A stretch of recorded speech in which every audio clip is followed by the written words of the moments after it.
In this second recording of combining images using a layer mask, I'm going to continue from where I left off. I added a layer mask down here at the bottom of my layers palette. Now I have a white layer mask right here. I have black in the foreground over here in my toolbox, and I also have selected my brush tool. Note that this is not the brush tool that looks like it has a little arrow running through it. That's actually called the history brush tool, and that has a specific purpose, but I need the original, just the basic brush tool, so I'm going to have that selected. Okay, so I have to have those three things in place. Just as a reminder, I need my layer mask, I need black in the foreground, and I need my regular brush. What I need to show you guys is that if I have white over here in the foreground and I paint on the actual layer mask, not on my actual image, I want to make sure that I always have a white outline around the layer, right here, around this layer mask, not around my image, because if I have the outline around the white mask like I do here, versus clicking on this one, I can go back and forth from this point, and I have the white outline around the layer. So if I leave it like that, then I'll know that I'm always painting and making changes on the mask, not the original image. And that's going to be really important to me. Otherwise, I'd have black marks or white marks out on my image. But if if I'm painting black, what will happen is, and I'm just going to fill that layer mask with black, just so you can see the effect. You can see if I filled it completely with black, as if I painted it all with black, my whole image would disappear. So that shows you that if I paint with black, it's going to reveal what's underneath. And that's what I want to happen. So think of it as a protective layer, and as I paint or as I erase, then what's going to happen is the image below is going to show through, or if I put black in the foreground or white, depending upon the opposite color of my layer mask, I can either add back what's been erased, or I can erase what's originally there. So it's not a permanent change. I can always go back and make changes. So let's go ahead and get this started. I know that the cat is directly underneath the girl's eyes because I lined that up earlier using the opacity. So I'm going to put black in the foreground. I can click using my arrow here, or I can use X on my keyboard. And I have this turned up here. My mode is set to normal.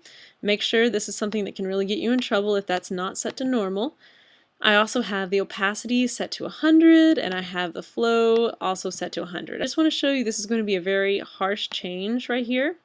And I'm just going to go ahead and bring in the cat's eye really strong right here. Okay, so I can see that taking place right there. I'm going to leave her mouth because I think that's really important. And this is making a really, really harsh change. It's not subtle right now, and I know that I want to make it subtle, so I am going to go back and make some more changes. I'm going to use H on my keyboard to grab my hand, and I'm just going to try to move this over, and actually it's maximized. I'm going to have to grab it at the top and move it over. I'm going to go back to my brush tool, and we're going to add to it a little bit more.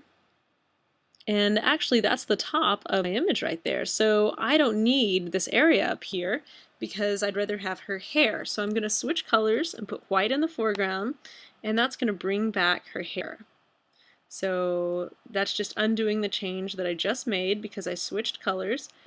And down here along her face, I'd love for that cat's mouth to show. So I'm going to switch colors and put black in the foreground again, and I'm going to add more to her face here.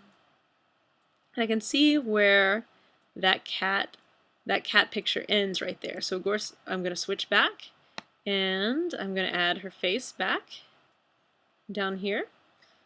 Now I said earlier that I'd like for things to blend gradually. So let's zoom in so we can see what we're doing. And if you hold it down too long, it'll zoom out too much, just like it did. So I'm going to hold down Alt, and I'm going to click and zoom out a bit. Okay, so now I can see a little bit better, and I am going to go back to my brush tool. I'm going to lower my opacity and my flow to something that is a lot more subtle, something that will take a lot longer to make that change happen. So I've got my opacity and my flow set to a lot lower number. I'm just going to start out with 14 and 8 here. Those are just sort of relative figures that I picked that were the opposite end of the spectrum. And what I'm going to do is I'm going to click very gradually. Let's start with her cheek right here.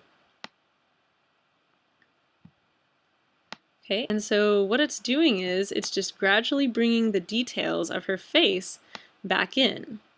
Okay, and I'd really like for you to be able to see a little bit more of her face, so it's going to slowly bring back some of the definition.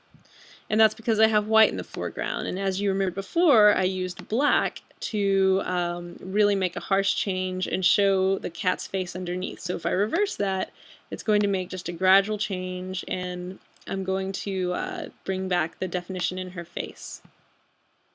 And I may want to do that on her nose too. You may want to see some of the shape of her nose as well. And of course you can increase the opacity, you can make the change happen a little more quickly. Maybe I'll do that a little bit more just so we can see. I've now got it kicked up to 40, and you can start to see some of that skin tone coming back through. So my goal is to make it look as believable as possible that she really has a cat's head.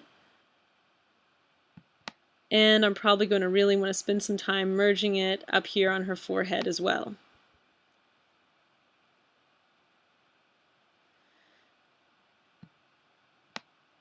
So you can see it's going to be a very slow process, very gradual process of merging these two together.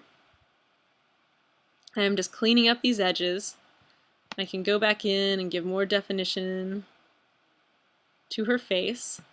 And let's go ahead and let's zoom out and let's see what we've done.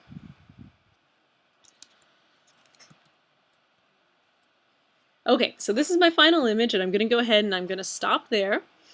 And that just gives you an idea of how to begin the blending process.